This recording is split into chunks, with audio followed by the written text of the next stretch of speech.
Notre hôtel se trouve directement sur la plage de Copacabana.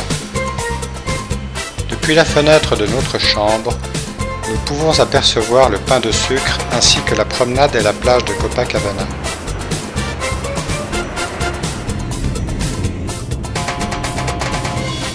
Un petit trajet en voiture nous amène au centre de la ville où, entouré de gratte-ciel, nous visitons la cathédrale de San Sebastián.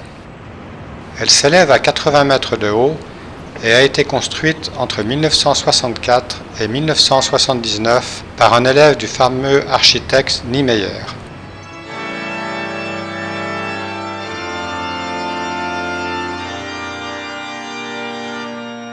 L'intérieur avec ses vitraux colorés tout en hauteur est imposant. Il paraît qu'elle peut contenir 20 000 personnes, debout évidemment. Le musée des Beaux-Arts a été créé en 1908.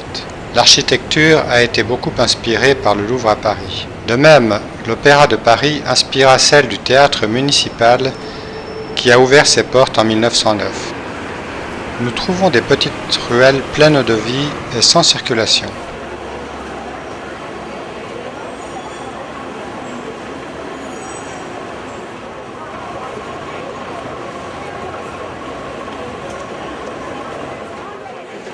Il nous arrive de découvrir de temps en temps un joyau comme cette église avec une architecture remarquable.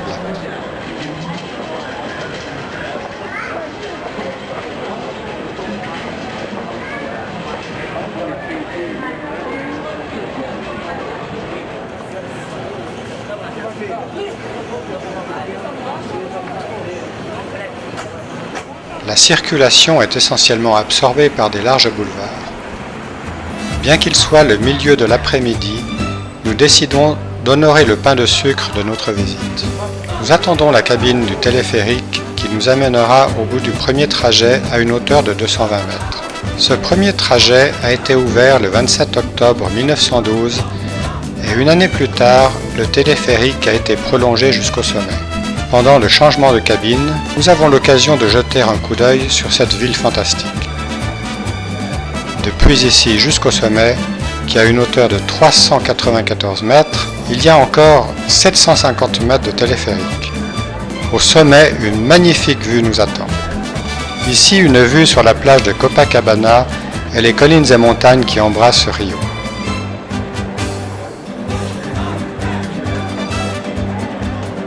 Nous avons passé un moment merveilleux, mais malheureusement, nous devons penser au retour.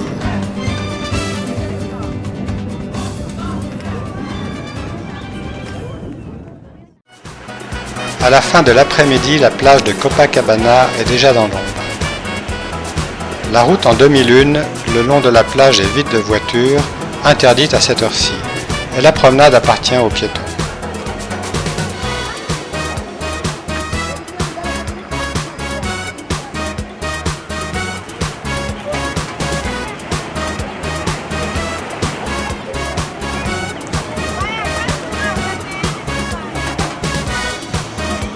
Ici se trouve le quartier général de Dr Socrates Busdesman.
Il y a maintenant peu de gens sur la plage, mais suffisamment pour une partie de volley-ball.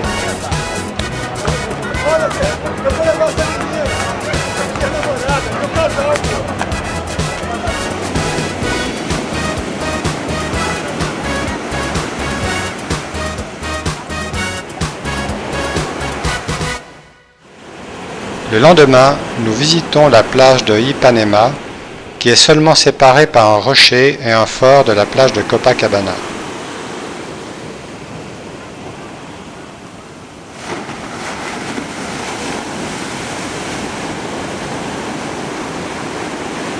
Cette plage a été mondialement connue par la chanson « La fille de Ipanema », qui est entrée dans la légende et a apporté dans les années 60 à la musique brésilienne la renommée qu'elle méritait. Moins étendue que celle de Copacabana, a la réputation d'être le lieu de rendez-vous préféré de la jeunesse dorée, des artistes, mais aussi des hippies âgés. Maintenant, nous avons sur notre programme une visite de la statue du Christ Rédempteur. Dans le lointain de notre voiture, nous pouvons déjà apercevoir la statue.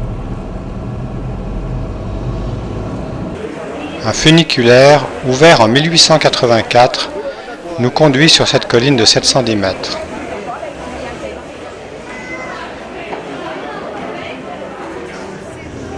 En 1910, il fut électrifié et devient ainsi le premier train électrique au Brésil.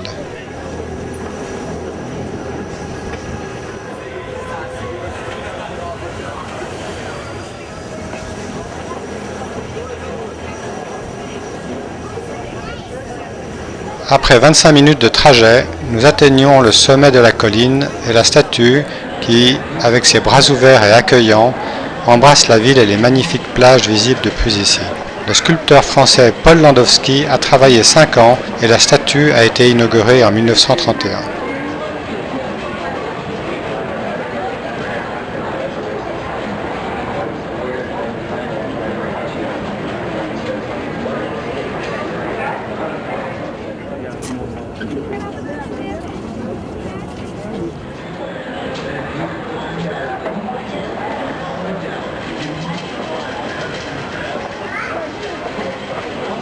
Cette statue, classée monument historique, de 30 mètres de hauteur, d'une envergure de 28 mètres et d'un poids de 1400 tonnes, repose sur un socle de 8 mètres de haut.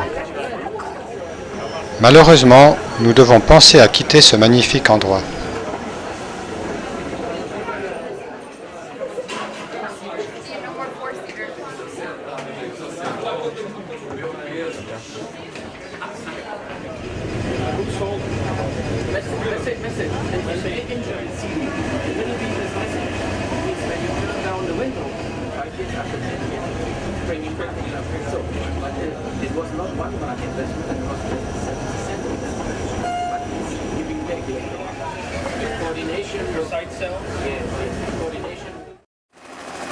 Le lendemain, nous décidons d'admirer cette ville une dernière fois depuis un hélicoptère.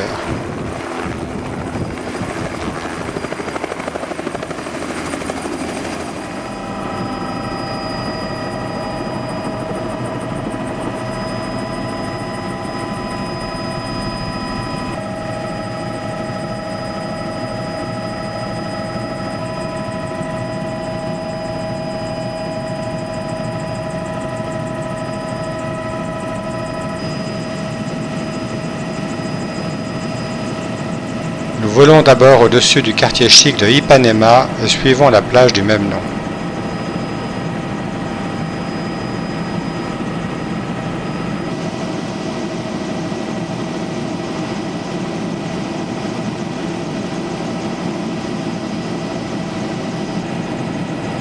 Un rocher sépare la plage de celle de Copacabana qui devient visible en haut à droite.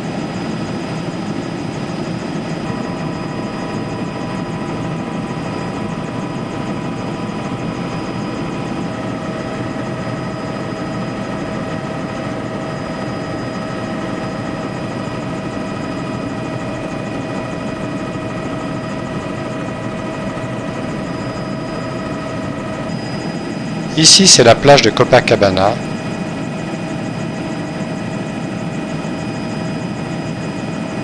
À distance, la statue du Christ Rédempteur.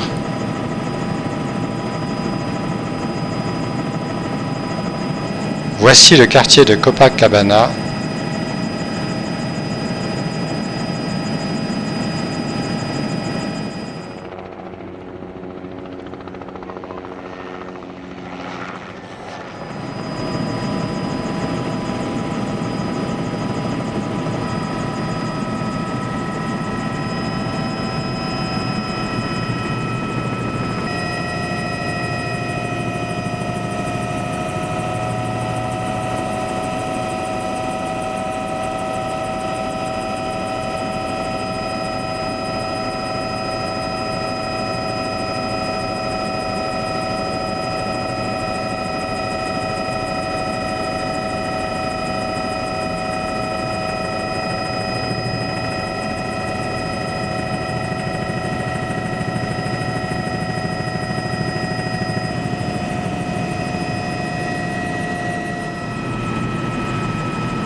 C'était un vol merveilleux.